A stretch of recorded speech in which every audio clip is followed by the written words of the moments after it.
Good evening. Thanks for being here. I'm Troy Charles, and here are your top stories. It's well known that COVID-19 has hit many local businesses hard, but a report by Ontario's Financial Accountability Office shows that Thunder Bay had the third highest loss of jobs related to the pandemic in the province. The FAO is reporting a 15.2% decline in employment here in the city. The largest job loss was in Windsor at over 19%.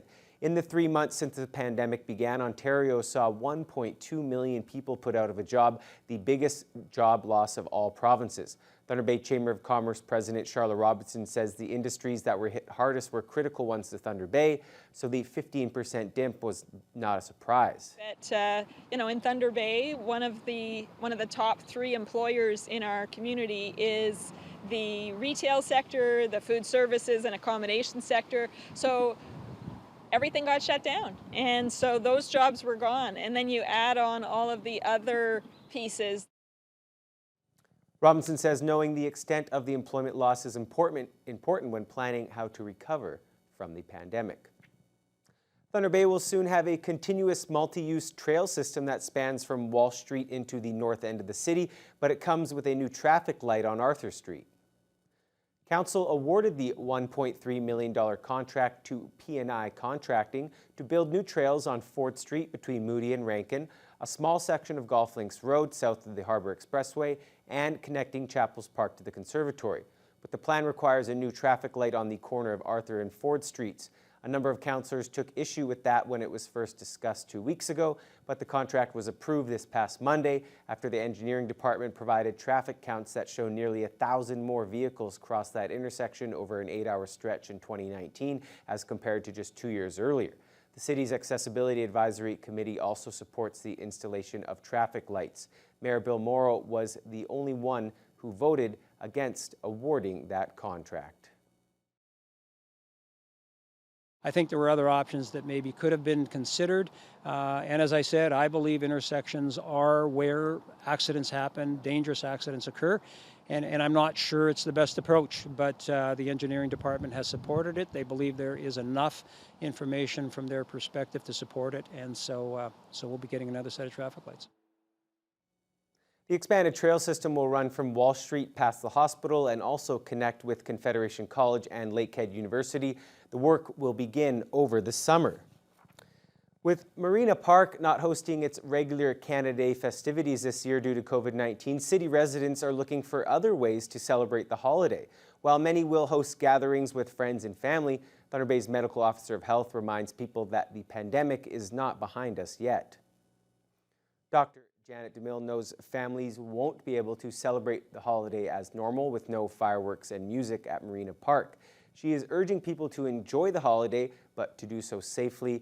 Gatherings should not exceed 10 people under the province's emergency order. Events should be held outside if possible, and if you do not feel well, do not attend any gatherings. Although the Thunder Bay district has only 3 active cases, Dr. DeMille reminds city residents the virus is still around. It is important to realize, though, that COVID is still here. And, when I look at other places that have reopened, there have been outbreaks, there have been clusters of cases, some have been associated with gatherings. So I think people need to be very mindful if they're choosing to get together to follow the guidance, follow the rules. DeMille has some worries of small outbreaks with the region reopening, but says as long as people follow public health rules and guidance, the risk of COVID-19 spread is very low. And with the city not hosting its annual Canada Day fireworks display this year, local fireworks stores are seeing an increase in business. With more residents buying fireworks, it's important to know the dangers involved and how to be safe. Avery McRae explains. Although Marina Park may not light up the Thunder Bay skies like it normally does every Canada Day, residents should still expect a colorful night sky on Wednesday. Both Pyro Boys on Arthur Street and Fireworks Unlimited on Fort William Road expect busy lineups on Canada Day, with residents trying to get their last-second firecrackers. Fireworks can be legally lit in one's own backyard. Pyro Boys president Bill Groombridge says it's not only the holidays that have been busier than normal this year. My numbers are higher at this point in time than they normally are at this point. We've had lineups for the last 3 days. Today, Sunday, is a little quieter, but still, as you can see, I'm still getting a lot of customers. And I guess maybe with the city not doing their fireworks at the marina, plus this beautiful weather we're having, it's helping. A lot of people coming in that have never done fireworks before because there's no big events going on. Both fireworks shops have made changes in service due to COVID-19. Pyro Boys now has a designated entrance and exit, and Fireworks Unlimited has set up a screen to separate customers from employees. Both shops are limiting the amount of people inside and using extra cleaning measures. As fun as fireworks are, the crackers do pose a risk to both those lighting them and spectators, and it's important to follow the safety guidelines. Keep a safe distance, keep your spectators back, keep a pail of water, fire extinguisher, even better if you do have it. Watch for overhead wires or trees, of course. Leave the alcohol till after the show. Ask us questions, because when it gets busy, I tend not to have the chance to explain everything to everybody. You've got to mount everything down so it doesn't fall over. That's one of the biggest factors. If it feels like it can fall over, it will. So mount everything down with some sand, some weight. Be creative in supporting everything, and that's the biggest thing. Both Groombridge and Hoffman urge customers to come sooner than later to grab their fireworks to avoid the long lines, as well as learn how to safely perform their very own fireworks shows. Avery McRae, TBT News. Pride Month has almost come to a close, with most places having fewer celebrations than a regular year, but the town of Emo is an exception.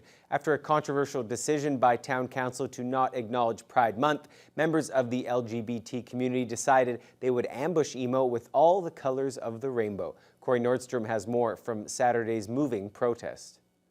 More than 60 vehicles full of queer cheer flooded the streets of Emo, a town which has recently captured national headlines for its refusal to acknowledge June as Pride Month. The peaceful protest, dubbed the Emo Ambush, garnered support from across the Northwest. A designated route took the colorful display throughout much of the town of just under 1,400. Emo resident Lisa Loney proudly waved her flag for a movement that means a lot to her. I kind of thought I left this bigotry behind maybe in the last century. Reading the comments that were negative, that was pretty hurtful. Today seemed to erase all of that, you know, that positive vibe that everybody was giving. It's really lovely to see the way that people have come together and they've kind of taken on this alternative way of celebrating Pride, and it's just, I want to cry, but I shouldn't because I'm wearing makeup. Pride is super important to have in every day and every aspect of your life, so me being here today is to help stand up for that. Emo Mayor Harold McQuaker stood by his voting decision in May, at the time citing the town having a strong Christian base and the lack of any flag for straight people. For participants in the ambush, those words still bring strong emotions. I grew up in an environment where I could not be racist, homophobic, anything. So it was very surprising to me that people could hate on people for just the smallest thing like that.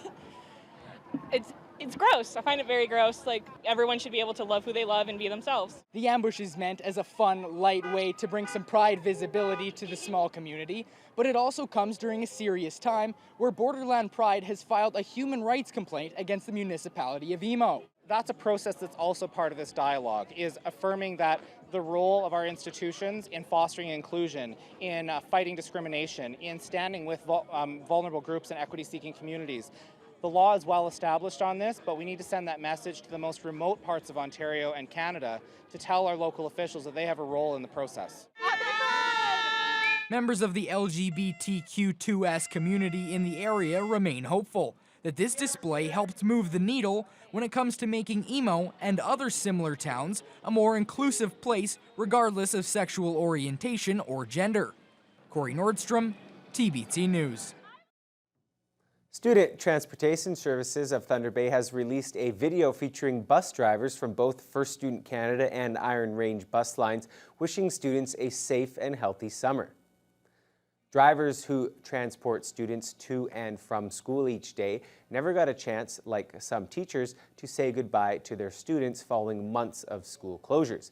The 7-minute-long YouTube video provided the drivers with the opportunity to say their farewells, many of them with a humorous touch.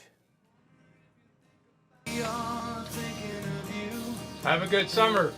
Stay safe. Have a great and fantastic summer, everyone. Hope to see you next year. Hey there, guys. How you doing? I just come to say hi and be safe, be good, and we'll see you next year. Bye. Hello, everyone. I certainly miss you all. Hope you're all safe and doing your homework. Enjoy the summer, and hopefully we'll see you in September. Bye for now. Hey, good morning, everybody. Have yourself a good summer. Toodaloo. Hi, guys. I miss you. Stay safe. Have a good summer. Mwah. Joined by Mike Mohorich. Mike, in the Toronto Blue Jays, there's some news they could be getting to play in Toronto? I think they're coming home. I think the boys are going to come home, hold at least training camp here. We got those details after the break.